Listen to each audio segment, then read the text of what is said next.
బాబు గారు ఏంటే చెల్లెలి పెళ్లి శుభలేక? అవునండి, ఆగమేఘాల మీద అచ్చొత్తిచ్చానండి లగ్న పత్రికలు. తమరు దగ్గరుండి జరిపించాలి పెళ్లి. శుభం, తప్పకుండా జరిపిస్తా. ఇక అన్నట్టు పెళ్లి పనులకి ఎవరైనా మనుషులు తక్కువైతే చెప్పు, నా కొడుకు బుల్లిరాజు గారిని పంపిస్తా. చింతకాయం కాదు, మా ఇంటి నిండా బోల్డ్ మంది పనోళ్ళు పాలేర్లు. అసలే మాది ఇప్పుడు తొరల వంశం. వస్తానండి, అవతల బోల్డ్ మందికి వంచాలి లగ్న పత్రికలు. సెంతకాయలు అమ్ముకునేదానికి సిరిమాలత్యం పడితే సెంతకాయం చూసి సి వంకర టెంకరగా ఉంది, ఇదేం కాయా అని అడిగిందంట. అట్టుంది దీని కథ. డాడీ ఏంట్రా ఇది విషయం, ఇది కిరసనాయలు, ఇది తాడు. అర్జెంట్ గా చచ్చిపోవాలంటే ఈ మూడిట్లో ఏది బెటర్ చెప్పు డాడీ. ఈ ఇసం తాగి ఈ కిరసనాయలు మీద వేసుకుని ఈ తాడు ఊరేసుకుని అగ్గిపూల లపక్కన వెలిగించుకున్నారనుకో, టపక్కన ఎగిరిపోతారా. అవును, ఎంతకీ ఏర్పాట్లన్నీ ఎవరి సాగు కోసమో? నేనే ఆత్మహత్య చేసుకుందాం అనుకుంటున్నాను. నా బావి పేసినంట, నువ్వు బతికొండంగానే నీ ముఖం పగలు చూస్తే రేత్రి కల్లోకి వస్తుంది. అట్టానికి నువ్వు సచ్చి దెయ్యమయ్యావనుకో, దెయ్యాలు కూడా బెదిరి సస్తాయి. నువ్వు సచ్చకరా, చచ్చుతా సచ్చకరా. నేను చచ్చుతా. అయినా అంత అర్జెంట్ గా సచ్చాల్సిన కర్మ నీకేంట్రా ఇప్పుడు? ఎందుక నేను పిల్లని లవ్ చేశా, ఆ పిల్లను నేను పెళ్లి చేసుకుంటానంటే నువ్వు నో అంటావు. నేను నీ మాట వినను అంటే ఆ ఆస్తి కవర్ ఎవరికైనా ఇచ్చేస్తాను అంటావు. నువ్వు ఇచ్చేసే ఆస్తి కవర్ కంటే నేను ఇచ్చేసిన మనసే నాకు ముఖ్యం. అందుకే నేను చచ్చుతా. అదే విషయం. ఓరు నా బొగ్గుకొండ, నువ్వు ప్రెసిడెంట్ అవడం నాకు కావాలి గాని పేడెత్తుకునే అమ్మాయిని తీసుకొచ్చి నానా నేను దీన్ని ప్రేమించాను అని చెప్పు, నేను చేయకపోతాను. అవును, ఎంతకీ ఎవరమ్మాయి? ఒకటే అట్లా సిగ్గుపడబాకరా, చాలా సండాలంగా ఉంది. ఎవరో చెప్పు. అది అది జానకమ్మ. ఏంటి జానకమ్మ? అమ్మా, నీ గని పిచ్చిగా నెక్కిందంట్రా. నా వయసావిని నువ్వు ప్రేమించటమేట్రా? జానకమ్మ కాదు డాడీ, ఆవిడ మనవరాలు సౌందర్యను ఆవిడ మనవరాలా? నా ఎదుకుల్లో నా బొగ్గుకొండ కదే. రే, జానకమ్మ గారితో ఇయ్యమందడం అంటే నేను మాత్రం కాదంటని చెప్పు. వెంటనే వెళ్ళి వాళ్ళతో మాట్లాడి ఆ ముఖరథం పెట్టించుకొస్తా. అబ్బా, కింద ఒత్తులు తీసేసి ప్రాణాలు తీసేస్తున్నావు డాడీ. ముఖరథం కాదు డాడీ, ముహూర్తము. ముహూర్తము అదేలా ముఖరథము, అదే పెట్టించుకొస్తా. డాడీ, నేనింకో డాడీ కాకుండా నీకే పుట్టినందుకు నాకు పిచ్చి హ్యాపీగా ఉంది డాడీ. ఆనందమానందమాయనే ఈ అందగాడు పెళ్లి కొడుకాయనే. తాతబ్బాయి గారు, ఈ శుభ సమయంలో మీకు విషయం చెప్పాలండి. మా బుల్లిరాజు గారు పుట్టినప్పుడు నా గురించి డాడీ చెప్పు చెప్పు. మా బుల్లిరాజు గారు పుట్టినప్పుడు మా ఆవిడికి పురుడు పోసిన మంత్రసాని చూసి పుట్టింది పంది పిల్లేమో అనుకుని అని అడిచి ముడిచిపోయిందండి. డాడీ ఇప్పుడు అవన్నీ ఎందుకు? ఊరుకోవా, మన జీవితాల్లో గొప్ప ఈ చిత్రాలు జరిగినప్పుడు 10 మందికి చెప్పుకోవాలా. ఇప్పుడు మంత్రసాని మూర్చిపోయింది కదండి. ఇకపోతే మా ఆవిడ ఎట్టండి సేపుల్లే నా కొడుకుని కన్నానని బెంగపడి పురిటి స్థానం అవ్వకముందే చచ్చిపోయిందండి. డాడీ, నేను నీ కడుపున పుట్టపట్ట కదా నాకు ఈ ఫేస్ వచ్చింది. నేను ఇంకొక నాన్నకు పుట్టిన అందంగా నన్ను పుట్టుండేవాడిని. ఇక చూడు, కాకి పిల్ల కాకి ముద్దురా, నీ మొహం ఎప్పుడు నాకు ముద్దొత్తనే ఉంటుందిరా కన్నా. ఇకపోతే మా ఆవిడ చచ్చిపోయింది కదండి. ఈయన్ని ఎత్తుకోవడానికి వచ్చిన పని పిల్లలండి. ఈయన చూసి దడుచుకుని పరుగో పారిపోయేవారండి. అసలు ఈడికి ఈ జన్మలో పెళ్ళవుద్దా అని నేను ఈ ఆడవని రోజు లేదనుకోండి. అట్లాంటిది మా బుల్లిరాజు గారికి మీ అమ్మాయితో పెళ్లి కుదరటం నిజంగా మా అదృష్టం కదండి. ఎంత మాట, మీలాంటి వారితో వీయమంతరం మా అదృష్టం. అలాగే అంత మాట్లాడతారు. పొంతులు గారు మొకరథం పెట్టేయండి. అయ్యా, ఈనాటికి సరిగ్గా 4వ రోజుకు ఓ మంచి దివ్యమైన ముహూర్తం ఉంది. అయితే అదే కాయ చేసేయండి. ఏంటండి అట్లాగే ఏమండే, మా ఓడికి పెళ్లి ఖాయమైతే మా నూరు దేవాలయంలో దేవుడికి అభిషేకం చేయిస్తానని మొక్కుకున్నానంటే ఆ అభిషేకం ఇలా జరిపిస్తున్నాను. మీరందరూ పెళ్లి కూతురు తీసుకుని తప్పకుండా రావాలి. అమ్మో జానకమ్మా, నువ్వు కూడా తప్పకుండా రావాలి. ఎంత మాట, తప్పకుండా వస్తాను. తగినమ్మా, వస్తానండి.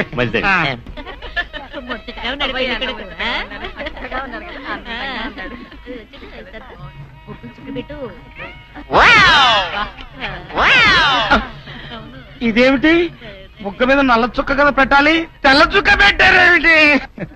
నల్ల బొట్టు పెడితే నీ రంగులో రంగు కలిసిపోద్ది.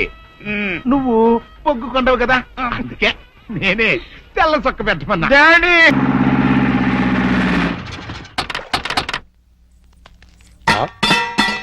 నమస్కారం బాబురెడ్డి గారు. ఎలా రావడం? అవునండి. ఏమయ్యా లవంగం? ఎవరు లేడీస్?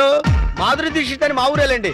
ప్రతాప్ గారు ఇంట్లో పనిచేయడానికి వచ్చింది. Very good. అంటే ఈ రోజు నుంచి ఇక్కడే ఉంటుంది అన్నమాట. చూసారా మా సుందరముడు గారు మిమ్మల్ని ఇలా చూస్తుంటే తన సొంత చెల్లెలు చూస్తుంటే హ్యాపీగా ఫీల్ అవుతున్నారు. ఆ చెల్లెలేంటే అసహ్యంగా. ఆ పోనీ కూతురు అనుకోండి. నాకు ఈ వయసులో కూతురు ఏంటండి? నా వయసు ఎంత అనుకుంటున్నారు? అబ్బాస్ కంటే 2 నెలలు ఎక్కువ. గుమ్మడి గారి కంటే 2 నెలలు తక్కువ. మరే ఎవరుగా? అంటూ తమ్మంటే ఇక్కడ ఏం చేస్తున్నారు? కొబ్బరి పీసు పెడతావు. వారం రోజులు ఉంటారా? ఉంటాను. టచ్ లో ఉంటానులేండి. అయిపోయి నువ్వు ఇలా వచ్చేమ్మా. పప్పి చెట్టు తల్లి కన్న తల్లి బాగున్నావమ్మా? మా బంగారు తాత నువ్వు వచ్చావుగా ఇంకేం బాగుంటాను. కార్తూన్లు అల్లుడు గారు మామగారు. అబ్బో ఇక్కడే ఉన్నారా? ఎలా ఉన్నారు? అబో యావరేజ్. నిన్నగా వెళ్ళారు, ఈ లోపల ఏమైపోతానని వచ్చేసారు. చెప్తా. ఇదిగో మాధురి దీక్షిత్ దా రైట్లకి పెట్టొచ్చే. నేను చెప్పానే మా అల్లుడు గారని. ఈయనే. ఎవరి అమ్మాయి? పాపం పేద పిల్ల, పని కావాలంది. ఎలాగో ఆర్థికులేని సంసారం కదా, నీకు సాయంగా ఉంటుందని తీసుకొచ్చా. నాకెవరు సాయం అక్కర్లేదు, నా పని నేను చూసుకుంటాను. అలా అనకండి సార్. లేడీస్ లేని ఇంట్లో జెంట్స్ డిఫికల్టీస్ చాలా ఉంటాయి. తనుంటే అవన్నీ తీరిపోతాయి. అవును బాబు, చక్కగా ఇల్లు ఉడుస్తుంది, వంట చేసి పెడుతుంది, బట్టలు ఉతుకుతుంది, ఒళ్ళు రుద్ది పెడుతుంది. ఒక్క మాటలో చెప్పాలంటే పని మనిషిగా కాదు, మన మనిషిగా ఉంటుంది. నాకే మనిషి అక్కర్లేదు. పాపం పూర్ ఫ్యామిలీ సార్. వీళ్ళ అమ్మకి షుగరు, నాన్నకి లివరు, అన్నకి అల్సరు, అక్కకి క్యాన్సర్, చెల్లికి ఫీవరు. టోటల్ గా ఫ్యామిలీ అంతటికి ఈవిడ హెల్పర్. సింపుల్ గా ఆ అమ్మాయి క్యారెక్టర్ చెప్పాలంటే అంతులేని కథలో జయప్రద టైపు. అలా అని చెప్పి జీతం కూడా పెద్దగా ఇవ్వక్కలేదు. నెలకి 200 ఇస్తే చాలు.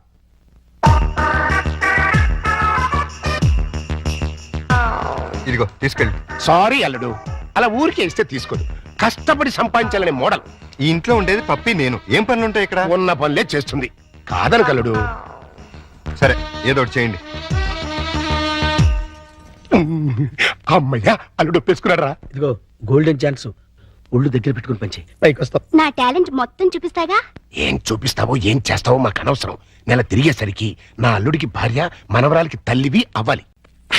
అమ్మా మాధురి దీక్షిత్, నేను చెప్పిందేంటి, నువ్వు చేస్తుందేంటి? నేనేం చేశాను? అసలు ఈ ఇంట్లో నువ్వెవరివి? పని మనిషిని.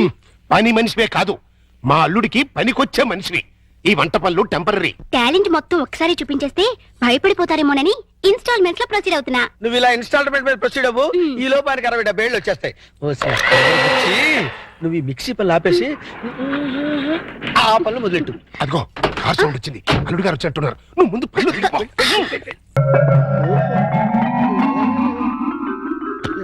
చి చి చి చి చి చి. మాధురి, వర్షం తగ్గిందా? వరదలు తగ్గాయా? వరద లేదు, బురద లేదు. అదేంటి? మాడాకన్నా 3 తెప్పించొచ్చు కానీ మీ అల్లుడి గారికి మాత్రం 3 తెప్పించలేవు. ఆయన నేనే కాదు, డాక్టర్ సమరం గారు కూడా బాగు చేయలేరు. అంటే లోపలేం జరగలేదా? చాలా జరిగింది. ఏం జరిగింది? నా ఫిగర్ చూసారా?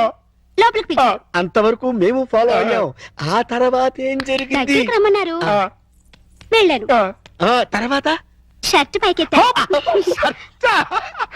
నెక్స్ట్ లుంగి లూజ్ చేస్తా, లుంగి ఏంటనా? తర్వాత లోపల నుంచి మొలతాడు తీసా, మొలతాడు తిట్టి అవును మొలతాడు దగ్గర దానికున్న పిన్నీస్ తీసి నా చేతిలో పెట్టి బయట జారిపోతుంది పెట్టుకో అన్నారు. ఈ టాలెంట్ ఇంకెవరికైనా చూపించుంటే ఈ పాటికి ఇల్లాలనే నెల తప్పేదాన్ని. వస్తా. ఇదిగో మాధురి మాధురి మాధురి, ఇదేంట్రా కథెట్ట అడ్డం తిరిగింది? అడ్డమైన పనులు చేస్తే ఇలాగే అడ్డం దొరుకుతుంది. ఇలాంటి పనులు చేయడానికి మీకు సిగ్గులేదు? లేదు, నా కూతురు నిన్ను కాదని నీతో తెగదంపులు చేసుకున్న రోజున నా సిగ్గు సొగం చచ్చిపోయింది. కన్న కూతుర్ని కన్న తండ్రిని కాదనుకుని వెళ్ళిపోయిన రోజున నాలో సిగ్గు పూర్తిగా చచ్చిపోయిందయ్యా. అందుకని ఇలా డాఫర్ పనులు చేస్తారా? ఏం చేయమంటావయ్యా? వయసుండి, అందముండి, ఆస్తుండి, అర్హత ఉండి నీ జీవితాన్ని నాశనం చేసుకుంటున్నావు. పెళ్లి చేసుకోమంటే చేసుకోనంటున్నావు. అయిన పెళ్లి చాలు. పెళ్లి అవసరం నీకు లేకపోవచ్చు, కానీ తల్లి అవసరం నా మనవరాలకుంది. నా కూతురు చేసిన తప్పుకి నువ్వు శిక్ష అనిపిస్తున్నావు, నువ్వు చేసిన తప్పుకి నీ కూతురు శిక్ష అనిపిస్తుంది. నా మాట విని పెళ్లి చేసుకో, దానికి తల్లిని తెచ్చిపెట్టు. ఆ వచ్చే తల్లి దెయ్యం అయితే నీ నీడ పడితే దేవతగా మారుతుంది. దేవతగా మారేనా? నీ కూతురు వెళ్ళిపోయింది. ఛీ! అది అసలు ఆడదే కాదు. మరో ఆడద నా బిడ్డకి తల్లి కాలేదు. ప్రతి ఆడది నా కూతురులా ఉండదయ్యా. చూడండి, నా మీద మీకు ప్రేమ ఉంటే ఇంకెప్పుడు ఇలాంటి పని పిల్లలు తీసుకొచ్చి పనికి మాల పనులు చేయకండి. అది కాదు బాబు. బాబు, ఏమండే దీన్ని బట్టి మీకు ఏమర్థమైంది? ఇతని జన్మలో మళ్ళీ పెళ్లి చేసుకోడని. అదే మరి మిడిల్ డ్రాప్ అంటే. ఏంట్రా నీ గొడవ? అల్లుడు గారు వెళ్లే ముందు డైలాగ్ వేసారు, దాన్ని మీరు క్యాచ్ చేయలేదు. ఏంటది? నా మీద మీకు నిజంగా ప్రేమ ఉంటే ఇలాంటి పని మనుషులు తీసుకొచ్చి పనికి మాల పనులు చేయకండి అన్నారు. అంటే దాని మీనింగ్ ఏంటి? ఏంటి? సంసార పక్షంగా ఉన్న వాళ్ళని తీసుకొస్తే నేను ఒప్పుకుంటానని ఇండైరెక్ట్ గా చెప్పేశారనమాట. అలాగా? అయితే పద, అల్లుడు లెవెల్కి తగ్గ సంబంధం తీసుకొద్దాం. అల్లుడు, నువ్వు చేసిన పని ఏమన్నా బాగుందా? ఏది మా ఓనర్కి వేషం ఇవ్వబడదు. కాదు, బంగారం లాంటి పిల్లని పెళ్లి చేసుకోబోయే మగడా అంటే ఆ పిల్లకే ఇంకో మొగుని చూస్తాను అంటాం. నేను పెళ్లి చేసుకోనని 1,00,000 సార్లు చెప్పాను. చేసుకోమని 1,00,00,000 సార్లు అడిగాను. అసలు పెళ్లి మీద నాకు లేని ఆశ నీకెందుకు? దాన్ని కని నీ కట్టబెట్టి నీ జీవితాన్ని నాశనం చేశాను కాబట్టి, నా కూతురు చేసిన తప్పుకి నువ్వు శిక్ష అనుభవిస్తుంటే చూడలేకపోతున్నాను కాబట్టి, అల్లుడు దయచేసి పెళ్లి చేసుకో. నేనొట్టి మగాడిని కాదు, మొగుడిని, తండ్రిని. అయితే ఏమైందండి? మళ్ళీ పెళ్లి చేసుకుంటే మళ్ళీ మూడు కావచ్చు, మళ్ళీ తండ్రి కావచ్చు. నేను మరో కన్నిమెళ్ళలో తాళి కట్టి ఈ సెకండ్ హ్యాండ్ భర్తతో నేను కాపురం చేసేదని అనుక్షణం అమ్మాయి బాధపడేలా నేను చేయలేను. ఇక ఈ మనిషిని మార్చడం నా వల్ల కాదు. మరి అదే నా తొట్లో తొందరపాటు. రామాయణంలో ఎన్టీ రామారావు రావణాసుడు వేషం వేస్తే సీతక మాయరాగం రాముడు వేషం వేసిన హర్నాథ్తో పోతానంటుంది అన్నట్టుంది. కాస్త అర్థమయ్యేట్టుగా చెప్పు చావు.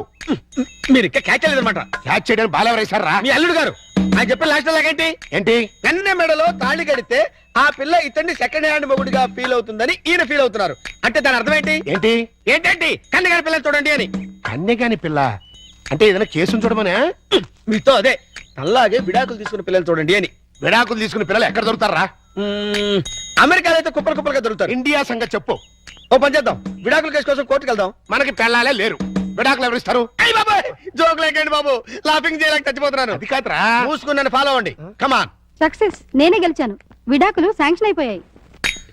చూడండి చూడండి, సూపర్ గా చక్కగా ఉంది. మాట్లాడిస్తే అల్లుడు గారికి కరెక్ట్ గా సరిపోతుంది. థ్యాంక్స్ అండి, మీ మేలు ఈ జన్మలో మర్చిపోలేం. It's all right.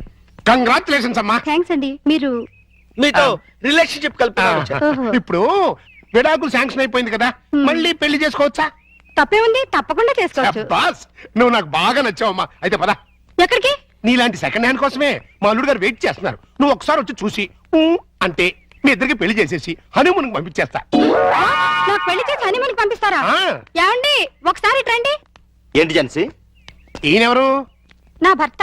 ఓహో, ఈయనకేనా నువ్వు విడాకులు ఇచ్చింది? గ్లాడ్ టు మీట్ యు అయ్యా. మీరు మీ ఆవిడ్ని మా అల్లుడికి ఇచ్చి పెళ్లి చేద్దామని వచ్చాం.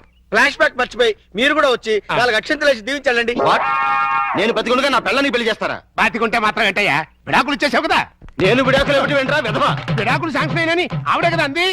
నేను లాయర్ని. నా క్లయింట్కి విడాకులు ఇప్పించాను, ఆ విషయమే చెబుతున్నాను. అలాగా? మీరే ఇంకా విడాకులు తీసుకుని ఫస్ట్ టైప్ అనుకుని అప్పో ఏంటా కొట్టావు? నా పిల్లని పట్టుకుని ఫస్ట్ అంటారా? అయితే నీ పిల్లం ఫస్ట్ టైప్ కదా?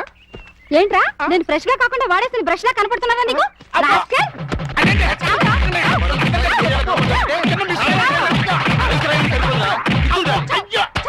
ఇంకొకసారి ఇలాంటి వెధవేషాలు వేసావంటే ప్రాణం తీస్తాను.